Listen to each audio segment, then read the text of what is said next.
பலன்கள் தருவார் என்று பார்ப்போம். இவர்களுக்கு அதாவது சனி பகவானுடைய அருளால் இவர்களுக்கு மீன ராசியில். அனைவருக்கும் என் இனிய காலை வணக்கங்கள். அமாவாசை தினத்தன்று முன்னோர்களுக்கு திதி கொடுத்து இந்த புண்ணிய நாளில் நம்ம முன்னோர்களின் ஆசீர்வாதத்தை பெற்றுக்கொள்வோம். தொடர்ந்து நம்ம இன்றைய பஞ்சாங்கத்தை பார்ப்போம். இன்றைய தேதி 17ஆம் தேதி 2ஆம் மாதம் 2026 செவ்வாய்க்கிழமை மாசி மாதம். இன்றைய சூரிய உதயம் 7:30க்கு, சூரியாஸ்தமனம் 7:23க்கு. இன்றைய திதி அமாவாசை திதி முடியும் நேரம் இன்று இரவு 8 மணிக்கு. அதன் பிறகு பிரதமை ஆரம்பமாகும். இன்றைய நட்சத்திரம் அவிட்டம் நட்சத்திரம் முடியும் நேரம் இன்று இரவு 11:46க்கு. அதன் பிறகு சதயம் ஆரம்பமாகும்.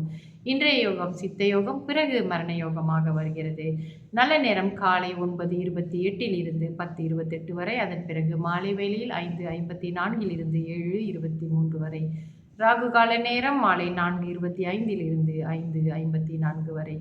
யமகண்ட நேரம் காலை 10:28 11:57 வரை. கூலிகன் மதியம் 1:26 2:55 வரை. சந்திராஸ்தம ராசி இன்று மிதுன ராசி அன்பர்களுக்கு சந்திராஸ்தமம் இன்று இரவு 11:35க்கு சந்திராஸ்தமம் முடிவடைந்து, அதே வேளையில் கடகராசி அன்பர்களுக்கு சந்திராஸ்தமம் ஆரம்பமாகும்.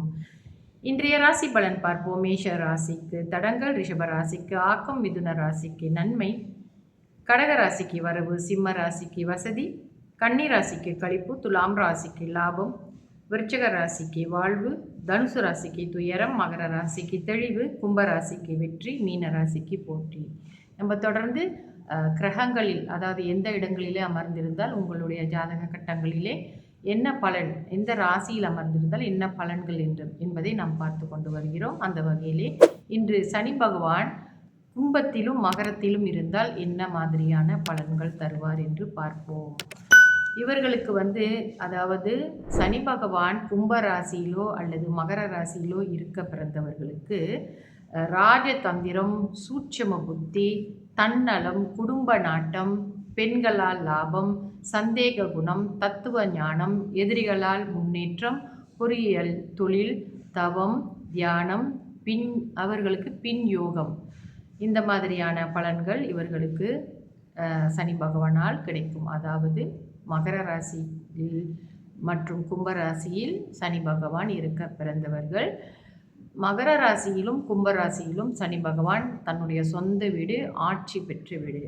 அடுத்தபடியாக மீன ராசியில் பார்ப்போம். மீன ராசியிலே பகவான், அதாவது சனி பகவான் இருந்தால் இவர்களுக்கு என்ன மாதிரியான பலன்கள் கிடைக்கும் என்று பார்ப்போம். குடும்ப சுகம், புத்திர சுகம், செல்வம், யோகம், புகழ், கல்வி, அதிகாரம் மற்றும் கருணை, சூட்சம புத்தி, நீதி நுணுக்கங்கள், இயந்திர வியாபாரம், இவைகள் எல்லாம் இவர்களுக்கு கிடைக்கும். சனி பகவானுடைய அருளால் இவர்களுக்கு மீன ராசியில் சனி பகவான் இருக்க பிறந்தவர்களுக்கு இப்படிப்பட்ட பலன்கள் கிடைக்கும். தொடர்ந்து நம்ம ராகு கேதுகள் நம்மளுடைய ராசி கட்டங்களில் எங்கே இருந்தாலும் அவர்கள் அந்த வீடு அவர்களுக்கு சொந்த வீடு என்பது கிடையாது. அதனால் அவர்கள் எந்த ராசி கட்டத்தில் இருந்தாலும் அதுவே அவர்களுடைய சொந்த வீடாக எடுத்துக்கொள்வார்கள். அந்த அந்த இடத்தில் அந்த ராசியின் அதிபதி அவர்கள் என்ன பலம் என்று பார்த்து இந்த ராகு கேதுக்கள் அவர்களுடைய தசா புத்தி காலங்களிலே என்னென்ன செய்வார்கள் என்பதை நாளைய பதிவில் நாம் பார்ப்போம். தொடர்ந்து என்னுடன் இணைந்திருங்கள். நன்றி, வணக்கம்.